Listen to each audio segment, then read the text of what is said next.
నమస్తే. ఇది కథ కాదు జీవితం కార్యక్రమానికి స్వాగతం.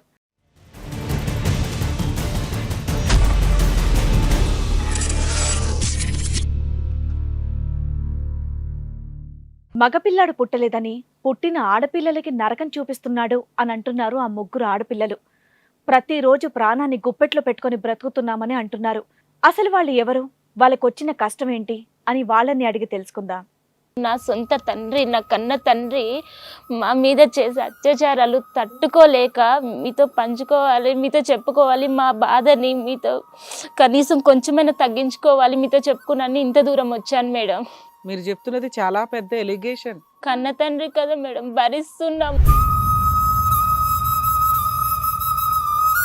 ఏం జరిగిందమ్మా? అసలు ఏం జరిగింది ఫస్ట్ అది చెప్పండి. నీ కూతుర్ని ఎక్కడైనా పనుకోబెట్టి మాకు పైసలు తీసుకొచ్చివు. నీ కూతుర్లు తెచ్చే జీతాలు పైసలు నాకు సరిపోవట్లేదు. వాళ్ళని ఎక్కడైనా పనుకోబెట్టు, ఎవరినైనా నేనే తీసుకొస్తాను, వాళ్ళ దగ్గర పనుకోబెట్టి నాకు ఆ డబ్బులు ఇవ్వు, నేను జల్సాలు చేయడానికి ఉంటాయని మా అమ్మని రోజు టార్చర్ సార్. అదే అండి అత్యాచారం అంటే మీకు అర్థమవుతుందా? 10th చదివారు, ఫిజికల్ అటాక్ జరగడం అలా ఏదన్నా జరిగిందా మీ మీద? నా మీద జరిగింది మేడం. మా అమ్మ లేదు, పనికి వెళ్ళిపోయింది. మా అక్క లేదు, మా చెల్లెలు లేదు. నేను ఒకదాన్నే ఇంట్లో ఉన్నాను. ఇంట్లో పని చేసుకుంటూ ఉంటే వెనకకించి వచ్చి మంచం మీద తోసేసాడు. ఎక్కడ పడితే అక్కడ టచ్ చేస్తున్నాడు. నేను గట్టి గట్టి ఖర్చేసరికి నోట్లో బట్టలు కుక్కేసి అరవకు అని బెల్ట్తో కుట్టుకుంటే ఎక్కడ పడితే అక్కడ టచ్ చేస్తూ ఉన్నాడు.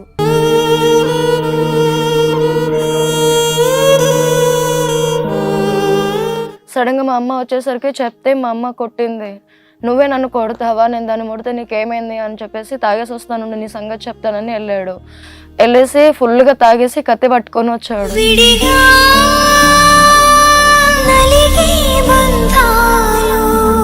ఎంత టార్చర్ పెడుతున్నారంటే నా చిన్న చెల్లిని తీసుకెళ్ళి వాళ్ళకి తెలిసిన వాళ్ళు ఎవరో ఉన్నారని అబ్బాయిగా మార్చాలని చూస్తున్నారు సార్ నా తండ్రి. అంత బాధ. అబ్బాయిగా మారకపోతే అమ్మేయాలని కూడా చూస్తున్నారు. అబ్బాయి అనే క్యారెక్టర్ లేకపోతే మిమ్మల్ని చంపేస్తాడు సార్. మాతో అవసరం లేదు సార్ మా నాన్నకి. ప్రతి ఒక్కసారి మాకు నరకం చూపిస్తున్నారు సార్, ప్రతి ఒక్క రోజు నరకం చూపిస్తున్నాడు.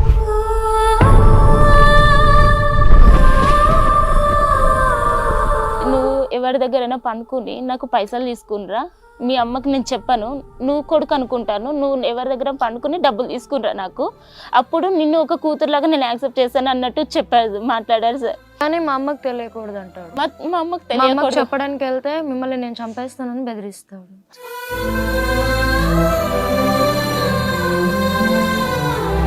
పోలీస్ స్టేషన్కి వెళ్ళాలిగా, చాలా పెద్ద విషయం ఇది. చాలా అసలు మీ నాన్న అసలు బయటికి రాడు. మీరు ఇంత పర్ఫెక్ట్గా ఎంత క్రైమ్ జరిగిందని మీరు క్లియర్గా చెప్తున్నారు అంతా. ప్లీజ్ మేడం, మీ కాళ్ళు మోపుతాను, మా నాన్న మాత్రం మాకొద్దు మేడం. ప్లీజ్ మేడం, ఇంటికి పంపిస్తే మేము చచ్చిపోతాం మేడం. తోలు తీసి ఆరయ్యొచ్చు వాడు, నువ్వేం పెచ్చాశాలు వేస్తున్నాడు. అసలు మీ నాన్న తీసుకురాపోయారా? ఉన్నాడా? ఉన్నాడు మేడం, ఉన్నాడు మేడం. బయట ఉన్నాడా?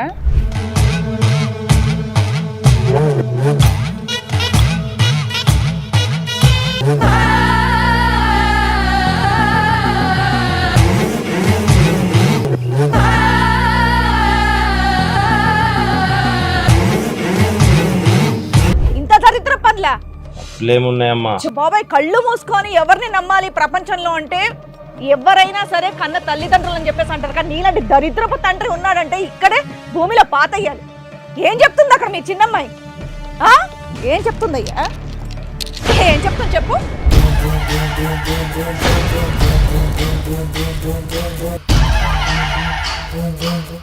చచ్చిపోతాను. నువ్వు పోవయ్యా, చచ్చిపోవయ్యా.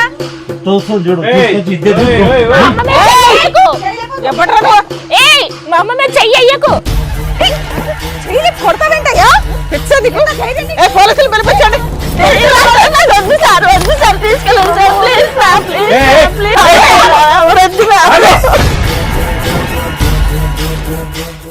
నమస్తే.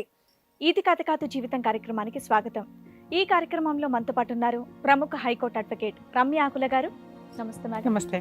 ప్రముఖ సైకియాట్రిస్ట్ డాక్టర్ కళ్యాణ్ చక్రవర్తి గారు. నమస్తే సార్. సార్ మేడం ఇక్కడ ఒక ముగ్గురు అమ్మాయిలు వాళ్ళ సమస్యలు చెప్పుకోవడానికి అని చెప్పేసి ఇక్కడికి వచ్చారు. అసలు వాళ్ళకి వచ్చినటువంటి సమస్య ఏంటి, ఎలాంటి న్యాయం కావాలని కోరుకుంటున్నారో అడిగి తెలుసుకో. నమస్తే అమ్మా, నమస్తే. మీ పేరు?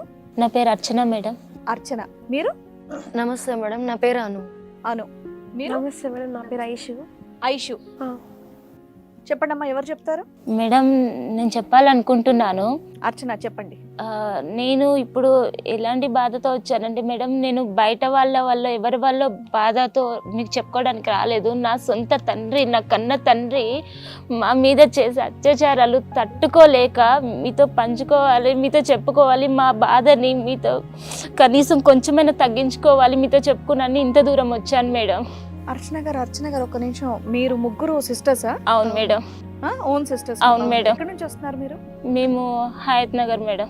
హయత్ నగర్. మీరు చెప్పేది కరెక్టేనా అండి? మీరు చెప్పేది ఇప్పుడు మీ నాన్నగారి గురించి? నా తండ్రి మేడం, నన్ను కన్న తండ్రి, మా ముగ్గురిని కన్నా నా కన్న తండ్రి మేడం. ఆయన గురించి చెప్పడానికే వచ్చాము. ఏం చేస్తాడు మీ నాన్న? మా డాడీ వచ్చేసి ఏం చేయడు మేడం, తాగుతాడు, మా మమ్మీని టార్చర్ పెడతాడు. మీ అమ్మ ఏం చేస్తారు? మా మమ్మీ ఇళ్లలో పనిచేస్తుంది మేడం.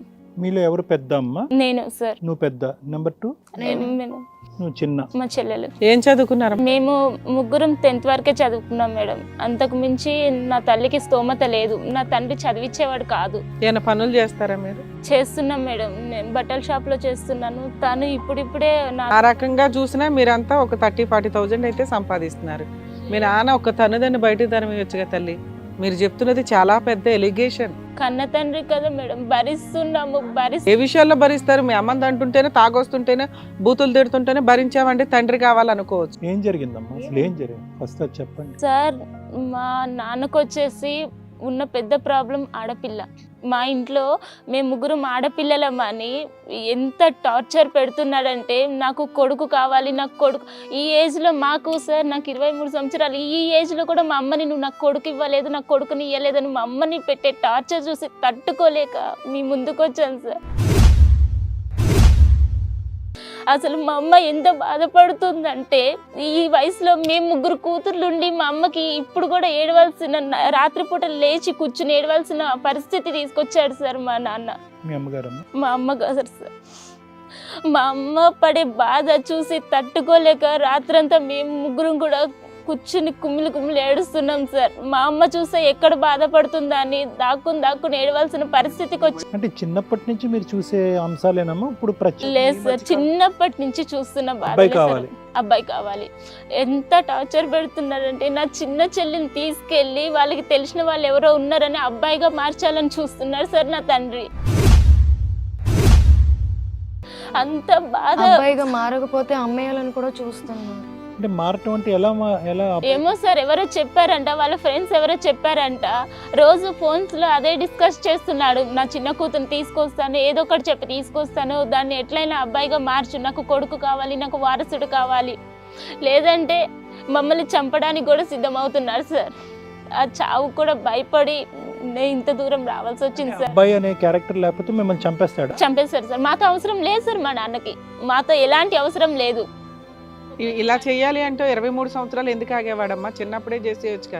ఏం చెయ్యాలి అన్న? మేడం మీకు తెలియదు మేడం, మేము చూసిన నరకం అంతా ఇంత కాదు. మా అమ్మ బయటకు చెప్పదు మేడం, కానీ మా అమ్మకి టార్చర్ పెడుతూనే ఉంటాడు. చిన్నప్పటి నుంచి మా మీద కూడా ఎన్నో చేశాడు మేడం, కానీ మేము బయటకు అడుగు వెయ్యలేక, ఎవరికి చెప్పుకోవాలో తెలియక. ఎన్నో చేశాడంటే ఏం చేశారు సార్? మా అమ్మను వచ్చేసి, నువ్వు ఎట్లా ఆడపిల్లని ఇయ్యవు, మగపిల్లగాడిని ఇవ్వు, అబ్బాయిని ఇవ్వవు, నీ కూతుర్ని ఎక్కడైనా పనుకోబెట్టి మాకు పైసలు తీసుకొచ్చి ఇవ్వు చాలు, నేను తాగడానికి. ఇప్పుడు కొడుకుంటే నాకు కట్నం వచ్చేది, నాకు జీతం వచ్చేది.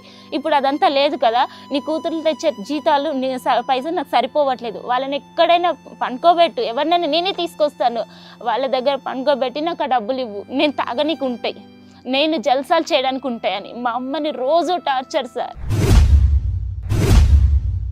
మా నాన్న చేతిలోకి వెళ్ళి మమ్మల్ని అంటే కాపాడలేక అబ్బాయి లేక ఇక్కడ టార్చర్ పెట్టడం కాదు కదమ్మా, తనకు ఆడపిల్లన్నా ఆడదన్నా ఒక పురుగులాగే అంతే కదా, సార్ అంతే కదా. అంతే సార్. ఈ రోజు వరకు మేము పుట్టాక నాకు ఊహ తెలిసాక ఈ రోజు వరకు మా ముగ్గురులో ఒక్కరిని కూడా కన్న కూతురు లెక్క మా నాన్న ఎప్పుడు చూడలేదు సార్, అసలు ఎప్పుడు చూడలేదు. కనీసం బయట వాళ్ళని చూసైనా సరే ఇలా ఆడపిల్ల ఇప్పుడు సొంత కూతురు అంటే కనీసం ఒక్కసారైనా దగ్గర తీసుకుంటారు కదా సార్. పక్కన వాళ్ళని చూసి కూడా ఎందుకు ఆడపిల్ల కదరా, ఎందుకు నువ్వు అంత దగ్గర చేస్తున్నావు అన్నట్టు మాట్లాడతారు. కానీ ఈ రోజు వరకు మమ్మల్ని ఒక్కసారి కూడా అమ్మ అని దగ్గరికి తీసుకున్నది లేదు సార్, అస్సలు లేదు. ప్రతి ఒక్కసారి మాకు నరకం చూపిస్తున్నారు సార్, ప్రతి ఒక్క రోజు నరకం మీ చూపిస్తున్నారు. నానమ్మ తాతయ్యలు అమ్మమ్మ తాతయ్యలు వీళ్ళంతా ఎవరమ్మా పెద్ద మనుషులు ఏమైనా ఉన్నారా? ఉన్నారు కానీ మమ్మల్ని పట్టించుకోరు. ఎంత జరుగుతుంది ఆడపిల్లలు కదా మేడం, పట్టించుకోరు. ఫ్యామిలీలో అందరూ కూడా ఆడపిల్ల అని చెప్పేసే ఉందా? సరే మీ నాన్న తరపు వాళ్ళు అంటే అట్లాగా, మీ అమ్మ తరపు వాళ్ళు లేరు వాళ్ళు మేడం, కూడా లేరు మేడం. వాళ్ళు మా అంటే అమ్మ సపోర్ట్ తరపున వాళ్ళు. చేసేవాళ్ళు. అసలు ఇందాక అత్యాచారం అన్నావు ఏంటమ్మా? అత్యాచారం సార్, ఫస్ట్ ఆఫ్ ఆల్ నాకు చెప్తాను సార్, నేను నా గురించి వచ్చిన బాధ నేను చెప్తాను సార్. ఒకరోజు మా అమ్మ బయటకు వెళ్ళింది సార్, బయటకు వెళ్ళినప్పుడు అది వచ్చి ఇంటికి వచ్చి నువ్వు ఎవరి దగ్గరైనా పనుకుని నాకు పైసలు తీసుకునిరా, మీ అమ్మకి నేను చెప్పాను, నువ్వు కొడుకు అనుకుంటాను, నువ్వు ఎవరి దగ్గర పండుకుని డబ్బులు తీసుకునిరా నాకు, అప్పుడు నిన్ను ఒక కూతురులాగా నేను యాక్సెప్ట్ చేశాను అన్నట్టు చెప్పారు, మాట్లాడారు సార్. నా చెల్లెలకు కూడా అదే ప్రాబ్లం సార్, నా చెల్లెలు కూడా. సో మీ ఇద్దరికి ఎవరి కాళ్ళకి విడిగా చెప్తున్నాడు. మీరు ఎక్కడ హిట్ టీవీ యాప్ ఇందులో short news, live news, entertainment shows, movies, digital magazines తో పాటు మీ జిల్లా వార్తలను కూడా ఫ్రీగా చూడొచ్చు. ఇంకెందుకు ఆలస్యం, వెంటనే హిట్ టీవీ యాప్ ని డౌన్లోడ్ చేసుకుని ఫ్రీగా ఎంటర్టైన్మెంట్ పొందండి. Hit TV app. Hit TV app. Please download hit TV app. Hit TV యాప్ని ఫ్రీగా డౌన్లోడ్ చేసుకొని ఎంజాయ్ చేయండి. మీకు నచ్చిన ఎంటర్టైన్మెంట్ కోసం హిట్ టీవీ యాప్ ని ఫ్రీగా డౌన్లోడ్ చేసుకుని ఎంజాయ్ చేయండి. హిట్ టీవీ యాప్ని డౌన్లోడ్ చేసుకుని ఆస్వాదించండి, ఆశీర్వదించండి. ఇంతమంది సెలబ్రిటీలు హిట్ టీవీ యాప్ ని డౌన్లోడ్ చేసుకోండి అని చెప్తున్నారంటే ఎంత మంచి యాప్ ఆలోచించండి. అమెరికా అమెరికా అమెరికా అమెరికాలో చదవాలనుకునే వాళ్ళకి విశ్వసనీయమైన పేరు మన శౌర్య కన్సల్టెన్సీ. UK లో 1 year masters, UK లో 1 year masters, 2 years work permit up to 5 years visa. Contact Saurya Consultancy. Contact 89851 89851.